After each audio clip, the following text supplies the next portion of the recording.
There had to be at least 200 people outside, standing perfectly still. Nobody talking, nobody blinking, just staring up at the building. Then I noticed something horrifying. Every single person outside was holding their phone against their ear, like they were listening to someone.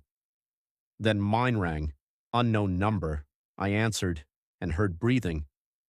Then a voice whispered, "They know you can still see them." Suddenly, every person outside tilted their heads at the exact same time.